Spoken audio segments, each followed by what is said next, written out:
It's in the air. He's calling for it. 2 fielders. Dismissal after going so well for 30th and just gently lobbed.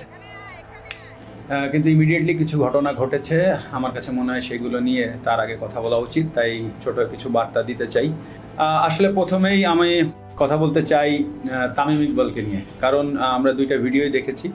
একটা তামিম ইকবাল দিয়েছে, তার কিছুক্ষণ পরে তো আমার কাছে মনে হয় তামিমকে নিয়ে কিছু কথা আমার পার্সোনালি আমার কাছে মনে হয়েছে সেগুলো বলা উচিত। দুটা উত্তেজিত হয়ে যায় এবং উত্তেজিত হওয়ার পরে সে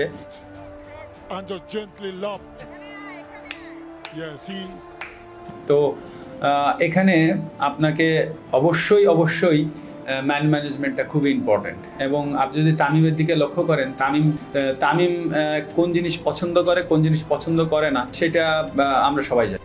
সাকিব তামিম দুইজনই বেয়াদব, বাংলাদেশ ক্রিকেটকে ধ্বংস করে দিচ্ছে এরাই। বিপিএলে সাকিব তামিমের দ্বন্দ্ব নিয়ে এবার রেগে গিয়ে মুখ খুললেন মাশরাফি বিন মুর্তজা। হ্যাঁ দর্শক, মাশরাফি বলেন এমনিতে আগে থেকে তাদের মধ্যে দ্বন্দ্ব চলে আসছে, যার কারণে তামিম ইকবাল ক্রিকেট থেকে অবসর নিয়েছিল।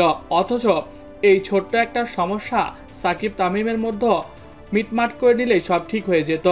এছাড়া বিপিএলে তারা একে অপরের মুখ দেখছে না, হাত মেলাচ্ছে না, কেউ কারোর দিকে তাকাচ্ছে না, একজন আরেকজনকে দেখলে দূরে সরে যাচ্ছে।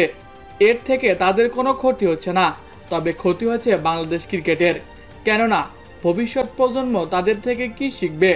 দেশের হয়ে একজন সর্বোচ্চ রান মেশিন আর একজন সর্বোচ্চ উইকেট সেরা। তাহলে এদের থেকে ভবিষ্যতেরা তারা কি শিখলো? এরা কি ভালো কথা দিয়ে গেল? হ্যাঁ প্রিয় দর্শক, আপনারা কি মনে করেন সাকিব তামিমের এমন কাণ্ডে সবথেকে বেশি কার ক্ষতি হচ্ছে? কমেন্ট করে জানিয়ে দিন। এছাড়াও খেলাধুলার সকল আপডেট সবার আগে পেতে হলে আমাদের চ্যানেলটি সাবস্ক্রাইব করতে ভুলবেন না।